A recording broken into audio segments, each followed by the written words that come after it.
Love this podcast? Support this show through the Acast supporter feature. It's up to you how much you give, and there's no regular commitment. Just hit the link in the show description to support now. This episode of The House of Mystery is brought to you by Legacy Food Storage. The best way to protect your family is by being prepared. LegacyFoodStorage.com.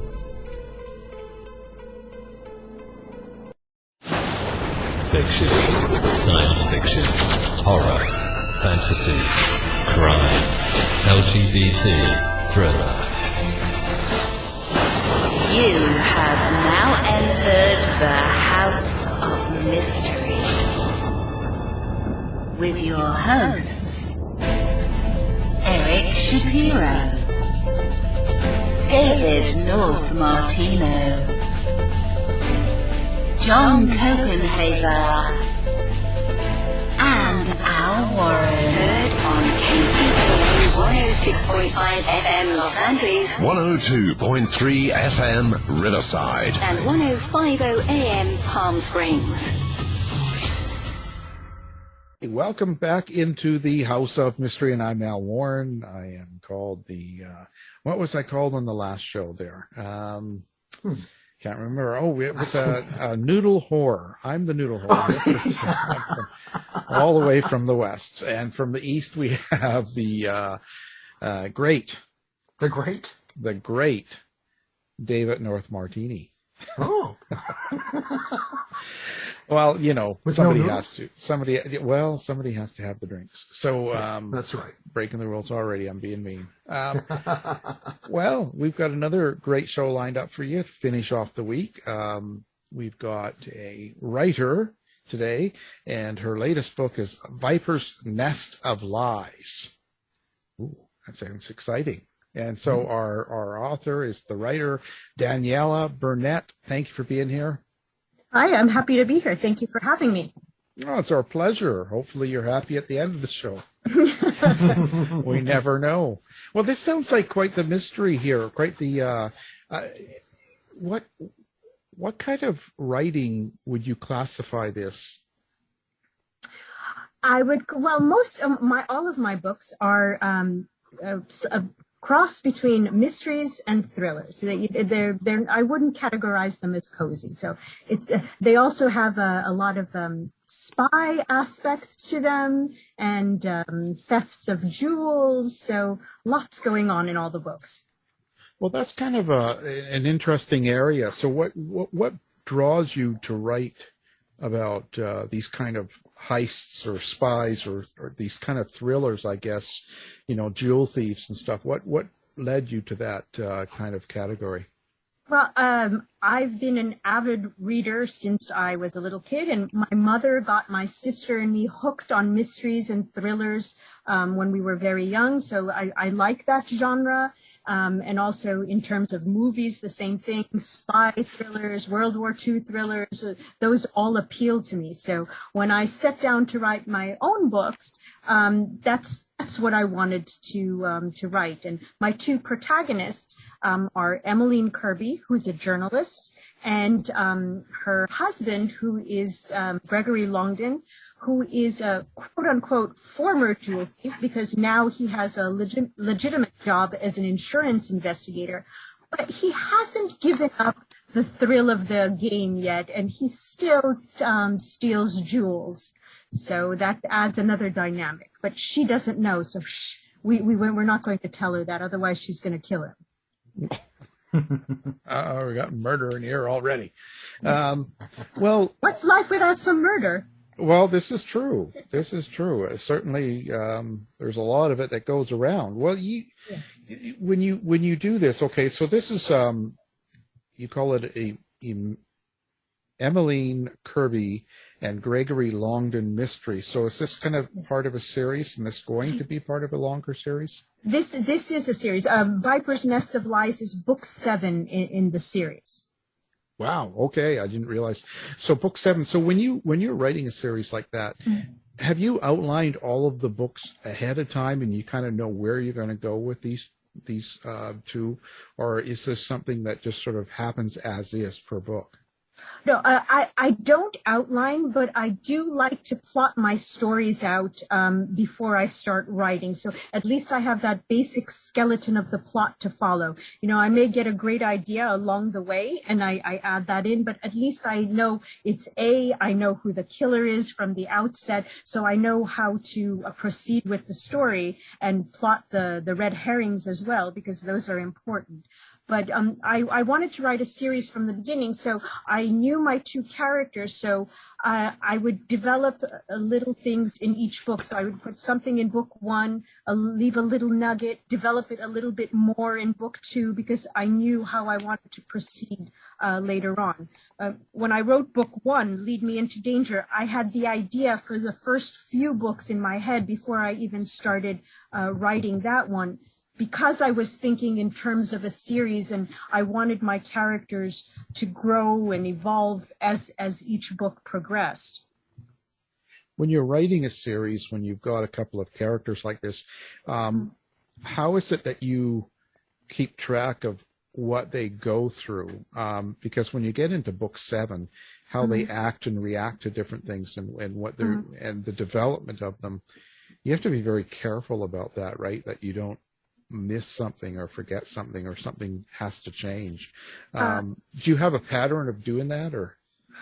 Well, actually, it's all in my head. I remember, because as I said, from the beginning, I knew what I wanted each of them to go through emotionally, in terms of growing as a character and evolving more, their interactions with each other in terms of clashes and just in terms of common ground. That was all very important to me. So it's all in my head. Oh, well, then you must have a close relationship. What is your relationship with these two characters? Oh, they're part of me. I mean, I think any author will tell you that your characters are a bit of yourself in some way, or maybe it's like you wanted to how you wanted to react in a certain situation, so you get a second chance to do that when you're writing a character. Or in terms of Emmeline, I admire her greatly because she's very sure of herself, which I'm not. I'm very self-conscious. The only thing is she's reckless. But all of us have our foibles and our admirable qualities. And, I wanted to instill that in each of them because that's just the way people are in real life. That's human nature. So everybody is not all good or all bad. We all have our faults and good qualities. So I wanted to portray that in the books in my characters. Well, that's interesting. So when you are putting yourself in the character, how much are you willing to expose about yourself? Like, because when you do that and people read it, they're learning something about you as well. Okay, well, I'm not going to tell you deep, dark secrets. The only thing that Emmeline and I share is that she has a short temper and she's impatient, and that's exactly me. In terms of anything else, I'm not going to divulge my secrets. Well, are you drawing from? I know you have a journalism degree. Yes. I'm assuming you weren't a jewel thief. No, I'm not. but it's the it's the thrill of that. A jewel thief is a criminal. That's granted, because that's a crime. But it's not like a murderer or a serial killer or a bomber. So it's a thief. But Gregory, for example, he's a thief. He's a gentleman. And like Emmeline, he has a certain code of honor, and they both think murder is taboo, and if the culprit should pay for the crime. So, maybe it's a little bit like Cary Grant in To Catch a Thief, the gentle thief. And the location that you have these in, I understand it's European pretty much. It's UK based. Yes. Do you find that you have to go to the locations to get a feel? Is that important to you? Well, a lot of people have asked me that. I love to travel, and I love learning new things when I travel, but I don't travel to do my research. It's more that when I am somewhere, a place has made a certain impression on me, and that sparks an idea in my head. I mean, oftentimes I'm somewhere and I think, oh, this is a good place to find a dead body. But in terms of location is, in terms of setting, is very important to me. It's like another character, and it helps me. I think it helps to propel the plot, and it sets a certain mood. Both of my characters, Emmeline and Gregory, they're British, and the books take place in the UK and in Europe. I mean, they live in London, but the books have taken place in other parts of the UK and in Europe. Like this new book, Viper's Nest of Lies, is set in London and Malta. So that's in terms of setting is very important to me in my books, and I want to transmit to my readers, and I hope that I am, for them to get a feel of the places I've seen, like they're walking in my shadow, with how I describe the setting in the books. So is your setting or your location actually a character in itself? It is. I think so. I think it's important, because different areas propel different ideas in my head, and like certain places would be good for a jewel theft. Another place would be good for Emmeline and Gregory to hopefully have a vacation, but they never seem to be able to do that because they always wind up getting involved in some tangled web. Now, I'm wondering how you kind of internally process these characters. Do you have an inner monologue? Can you hear the characters in your head? Do you see more images and symbols when you're translating this to the page? Dialogue, I can often hear them in my head, and you're going to laugh, but oftentimes I wake up in the middle of the night because I think of a good line of dialogue. So get up and write it down quickly. Otherwise, if I wait till morning, it'll go poof into the atmosphere. It vanishes, yeah. Yeah. How do you consider these characters to you? Like when I talk to a lot of writers that do fiction, they will say, like, they compare them as their kids. It's like my kids. It's like my families. It's like, what do you classify them as? No, I think that to a certain extent, that's right. That your family or friends, because I know instinctively how each of them would react in a certain situation, or how they would react to one another because of their temperaments. I know how they would react. So yeah, if you're a family or a friend, a close friend, you know that because you know the person. They're like I said before, characters are a part of each author. Except for in my case, I'm not one of the villains, so you can keep that in mind. Well, I was wondering too. I know you plot out these stories at least to a certain extent, but has a character ever done anything to surprise you? Have they just kind of gone off the rails and decided they were just going to do what they wanted to do and against what you really wanted them to do within the story? Not really. I have total control. That's perfect. I have total control. Well, that's really kind of where do you get your extra characters, like the characters that surround these two main protagonists? Like, are they from people you've met somewhere or you've seen in a coffee shop, or where do you sort of get these other characters? Well, in terms of when I wrote the series, I wanted to have amateur sleuths as the protagonists because there are a lot of series out there, great series with the police detective as the main character. However, the law puts certain constraints on a police officer. With amateur sleuths, they're also investigating a crime, but they have more leeway, more flexibility. So in my books, I have Gregory and Emmeline on the one side of the amateur sleuth. And then on the other side, I have Superintendent Oliver Burnell and Sergeant Finch of Scotland Yard. And also Philip Acheson of the Foreign Office, who purportedly he works for the Foreign Office, but he's really an MI5 agent. So I balance out the gravitas of the law with the amateur sleuth, and I have them mix with one another towards, they come from different directions and ultimately to solve the crime. So is there some sort of a a theme that you've got running through this, or maybe underlying in the story? Well, a theme that I tend to go back to a lot because it's very exciting is Russian spies and espionage. And of course, because we have Gregory, we have to keep his attention. We have thefts of diamonds, a ruby necklace in another book. So, we have to keep Gregory excited as well. What's your influence on this type of writing? Where do you draw from? Various, newspaper articles, World War II spy stories, real stories, movies, and lots of things influence me. But I've always liked that genre. It's the intrigue that gets me. For me, the mysteries have always been about the puzzle. I don't need to know how many blood and guts were spilled everywhere. It's like why the crime was committed. That's what's important to me. And then how does the sleuth or sleuths get to that point to solve that crime? Because the reader has to have an answer somehow. You can't leave the reader hanging. Yeah, it's important. So I wonder, so where did it all start for you?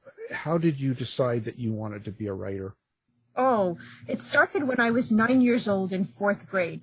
My fourth grade teacher, she had creative writing hour once a week, and she gave us different assignments. And I just loved it. I was like, I knew that's what I wanted to do.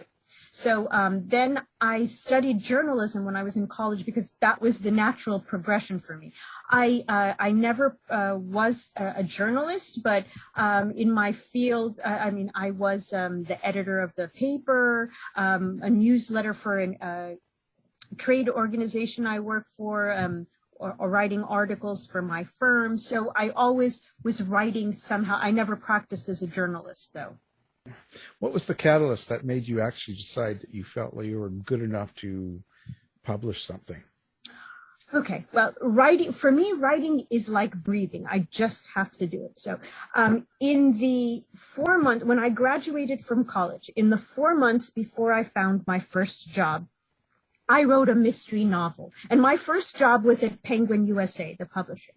And then when I was at Penguin, one day I got up the courage and I approached one of the editors there about my marriage. And she was very nice. She actually read the manuscript and she told me it was better than what she saw from a lot of first-time writers, but I had to think more in terms of a series. So I tried revising that book, and it just didn't work out, and I chalked it up to a good exercise. And then slowly, I kept thinking about a series, and like in the back of my mind, the kernel for Emmeline and Gregory started to formulate in the back of my mind until one day I said, here I am, I'm ready, and I started writing Lead Me Into Danger, the first book in the series. So where do you plan on going with this, like with this series? Like, do you know how many books you're going to do with these two? No, I don't. A lot of people have asked me that. No, I don't know how many books. For right now, Emmeline and Gregory still have a hold on me. So I still have lots of ideas percolating in the back of my mind. But I will continue with them until I can't think of any more trouble to involve them in. But at this stage, I'm not sure how many books that will be in the series. I'm just finishing book 8, about to start on book 9. So that's where things stand at the moment. So when you look back at your first writing of this series and others like it, I wonder, do you ever look back and think, oh, I wished I would have wrote it differently, like change this or do this, or do you do that as a writer? Not in terms of the plot, but, maybe like in terms of the language, I think to myself, maybe I could have refined that a little bit more, but not in terms of the plot, because as I mentioned before, I knew how I wanted the series to proceed in each book when I sat down to write that first word in book 1. Did you ever want to explore any other types of writing? Well, maybe, when Emmeline and Gregory finally let go of their hold on me, maybe I'll think of in terms of, I've always liked historical fiction, so maybe I'll do a historical fiction, a mystery series, maybe set in World War II. That's a period that intrigues me, or the Victorian era. Those are possibilities. Maybe I might spin off something, one of the characters from this series, but those are still like fuzzy in the back of my mind now, because I'm focusing on Emmeline and Gregory.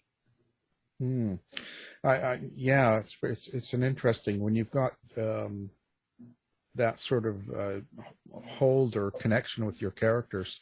Yeah, it's just, I guess that doesn't leave you a lot of places to go.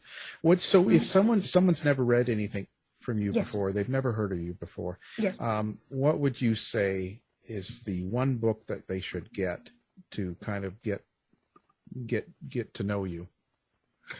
Well, each of my books, they can, even though they're part of the series, they can stand alone, because I put backstory in the book, so that if somebody's picking up book 4 and they haven't read the others, they will be able to follow along just fine.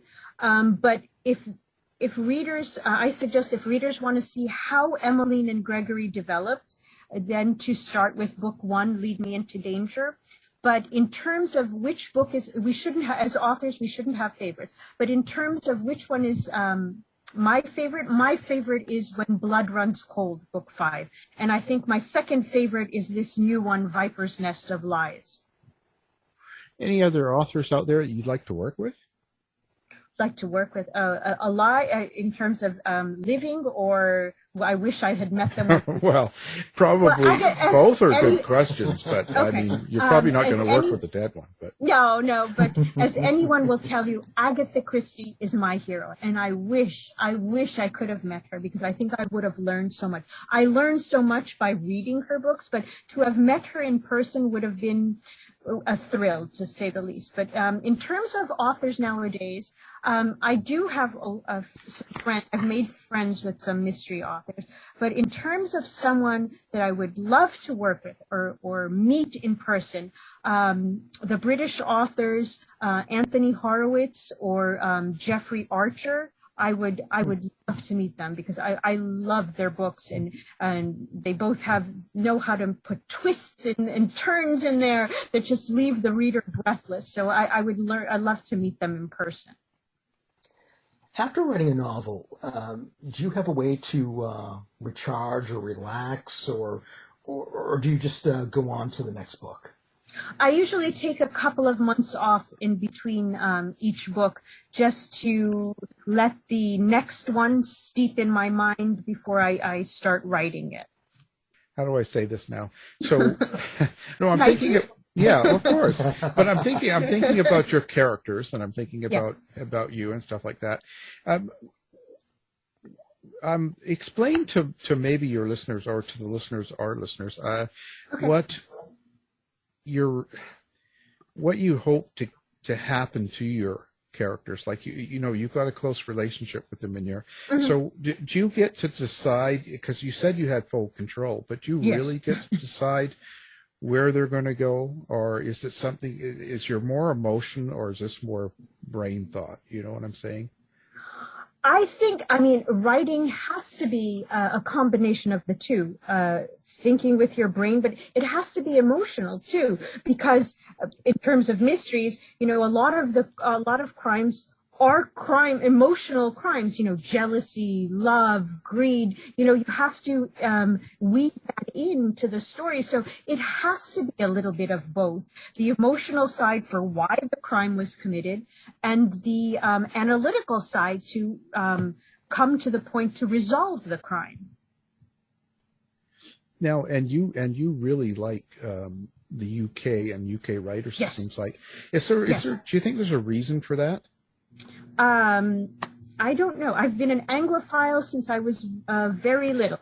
I read books about England, watched TV programs. It just, the country, the culture, the landscape just appeals to me. I cannot tell you why, like a lot of things, why someone likes peanut butter as opposed to grape jelly. It's just England. I just have an affinity for the UK. Oh, that's pretty interesting. Maybe you were there in your past life. Perhaps I was.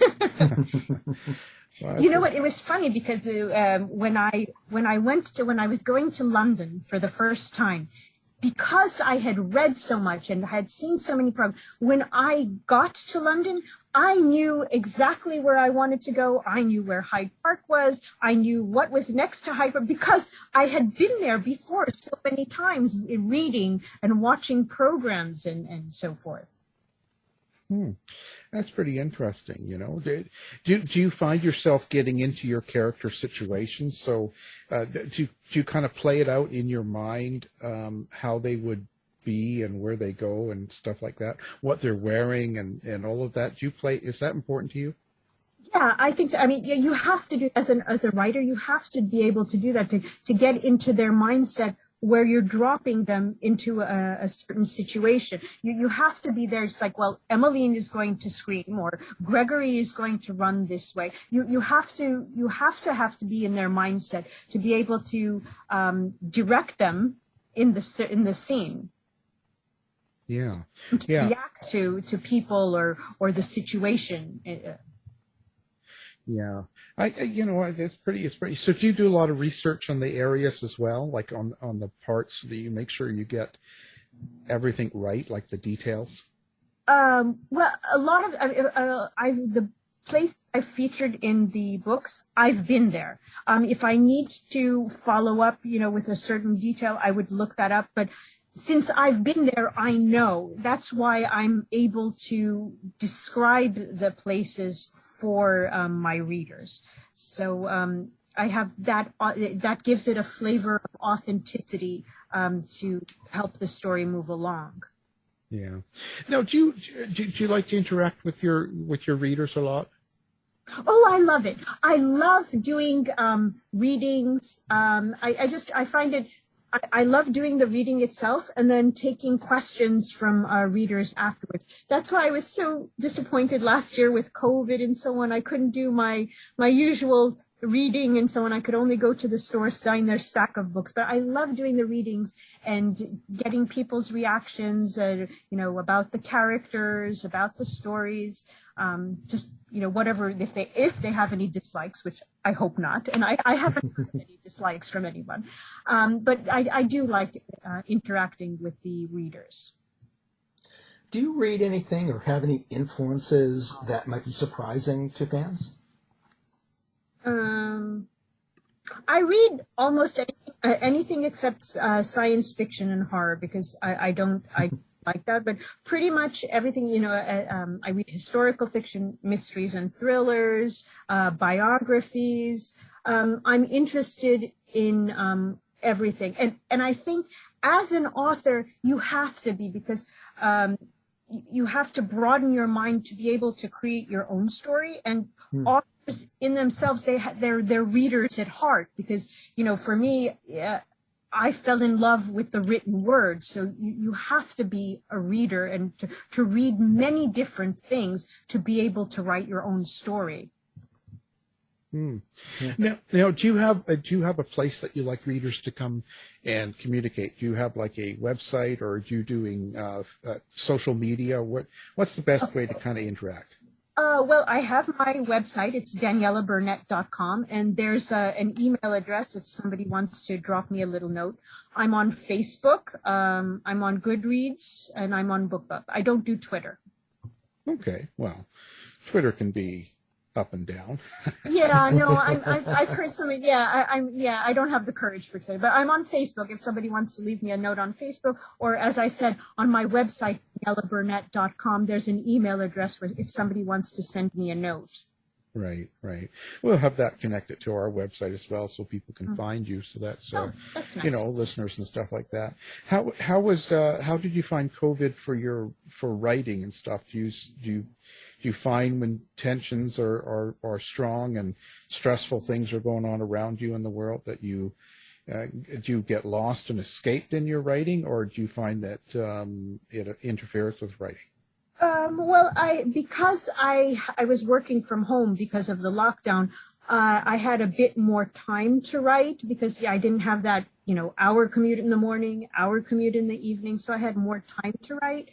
And writing, is like breathing. So it was an escape for me because my father did pass away last year in April, not from COVID, but did pass away. And I found that writing did help me a bit. So, yeah. Yeah. Well, I just wondered if, but, you know, when things are going on like that in the world, if it kind of creates a little bit of tension in your writing, or maybe it gets a little darker. No, I don't think so. No, I don't think that's the case, but it does help me in terms, if there is tension out there, it does help me to focus and channel everything within me, that just creating that, you know, being able to drop into that fictional world to escape, because my books hopefully are an escape for readers, and they're an escape for me from the real world, all my troubles for the day.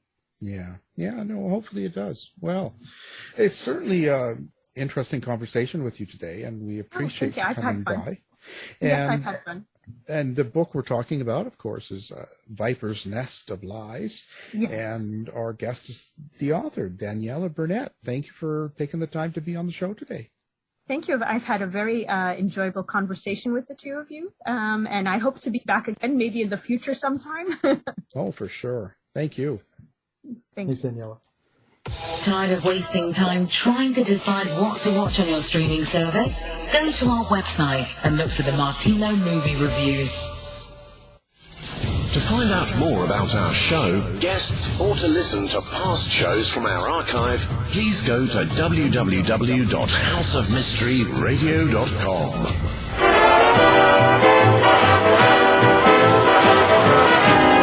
The mission has been completed. The end! By George, he's got it! It is the end! I'll say it. If you're lying to me, I'll be back. This has been a production of Something Weird Media.